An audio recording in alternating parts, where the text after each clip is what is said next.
Greetings and welcome back to Room 303 in our chats with Emily as we are calling our readings through the poetry of Emily Dickinson. We are in the Thomas H. Johnson edition and we turn now to poem 624. Forever is composed of nows. Now, of course, the genius of Emily to turn the word now into the word nows. And of course, think about if you put a K on the front of that word, we go to nose. There's just so many ways that Emily's playing games here. Now, in many ways, we're back to earlier studies. You guys will remember 239. Heaven is what I cannot reach. The apple on the tree provided it do hopeless hang. That heaven is to me. The color on the cruising cloud, the interdicted land behind the hill, the house behind, there paradise is found. Her teasing purples afternoons, the credulous decoy enamored of the conjurer that spurned us yesterday. You guys will remember when we did 324. Some keep the Sabbath going to church. I keep it staying at home with a bobolink for a chorister and an orchid for a dome. Some keep the Sabbath in surplice. I must wear my wings, and instead of tolling the bell for church, our little Saxon sings. God preaches a noted clergyman, and the sermon is never long. So instead of going to heaven at last, I'm going all along. And you guys will remember when we did 609.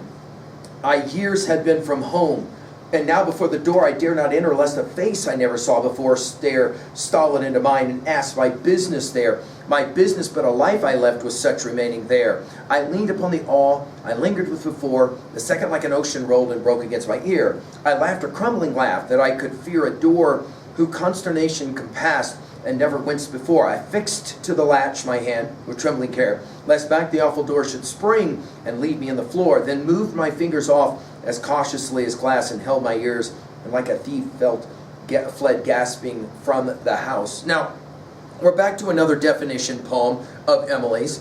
I will start by making an observation that is shared by the great scholar priest. Judith Farr associates the poem we're about to study, another scholar, with words in a letter, 786 is the number of the letter, that she wrote to her cousins. Emily wrote to her cousins in 1882. I cannot tell how eternity seems, she says.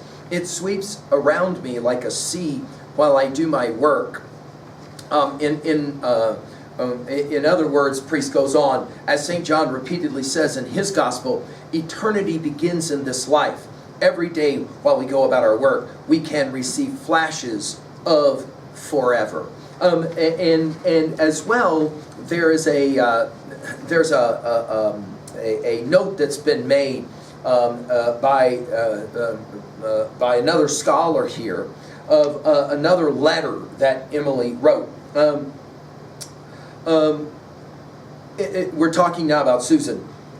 Susan speaks of forever. Emily speaks of to Sue forever in a similar tone, using language that echoes the poem we're about to study. Quote, she says, Emily says this in letter 288, quote, there is no first or last in forever. It is centered there all the time.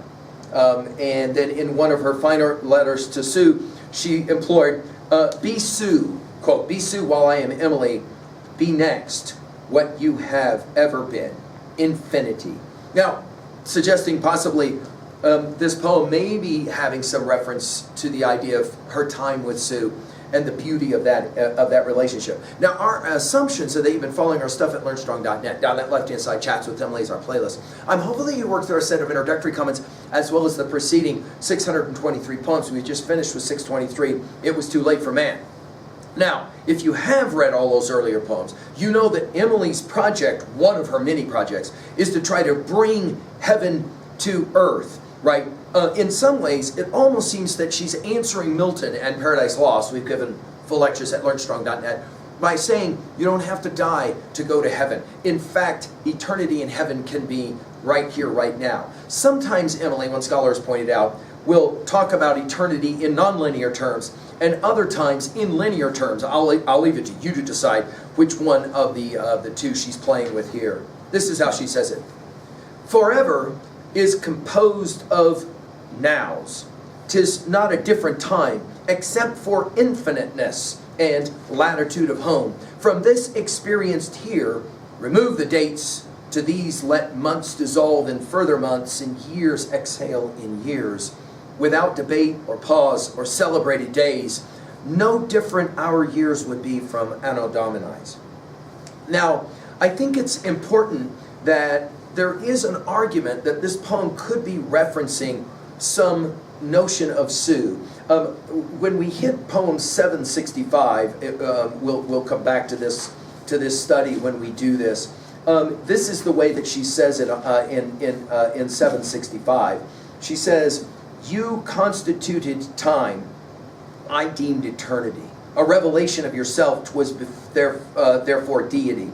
The absolute removed, the relative away, that I unto himself adjust my slow idolatry."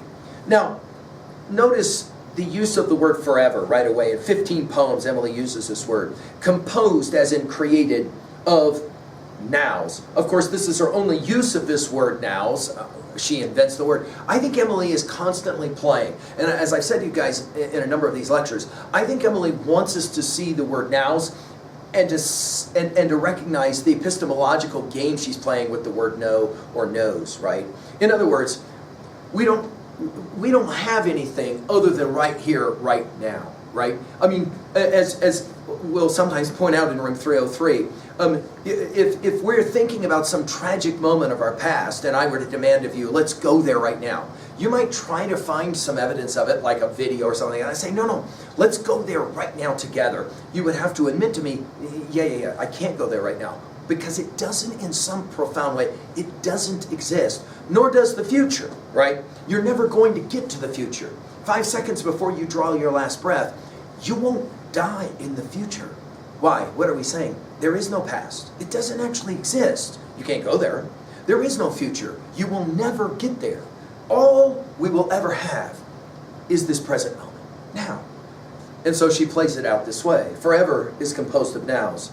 'Tis not a different time. And of course her use of the word time, I think, is one of the reasons that T.S. Eliot and Bert Norton will play around with time. We'll come to that maybe at the end of our comments here. Except for infiniteness, the size, if you will. By the way, infiniteness also only gets used once.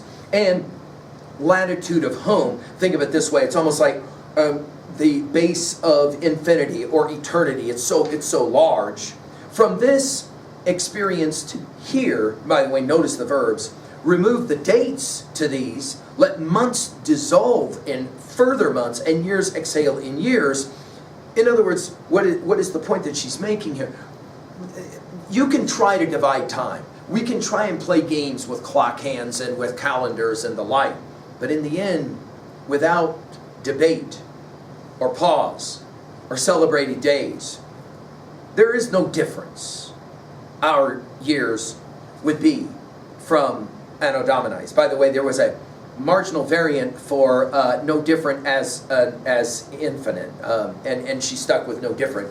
Our years would be from Anno Domini's. Now, the year of our Lord's. What she's really saying, of course, is that all the years are God's years, or all the years are our years, and we have to find the power and significance in each moment as it unfolds. Now, of course, in our study of, for example, Buddhist texts, we will find something, a note like this very similar. And many have said Emily was in some ways so profound and way ahead of her times in making the observation that the only thing we'll ever have is now, or as she calls it, nows.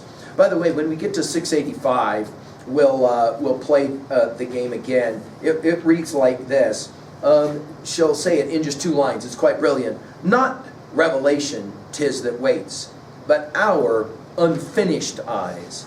And then at the very end of our study together, when we hit 1657, she'll say it this way. Eden is that old-fashioned house we dwell in every day, without suspecting our abode until we drive away. How fair on looking back the day we sauntered from the door, unconscious our returning, but discover it no more. And when we do that poem, we will come back to this poem. All right, what are we going to say at 2A messages about this one? Well, I think our argument is that heaven is achieved moment by moment in this experience, or as one scholar has said, to comprehend eternity in each moment is freedom. Now, I think it makes sense at 2B to pay attention to the ways in which Emily is playing around with the language here, especially in fitting a word like nows. as she says it, forever is composed of nows, the present, if you will. Now, I mentioned T.S. Eliot in the opening lines of Burnt Norton. We've given full lectures, of course, of all the 4 quartets at learnstrong.net. You'll remember this: time present and time past are both perhaps present in time future, and time future contained in time past.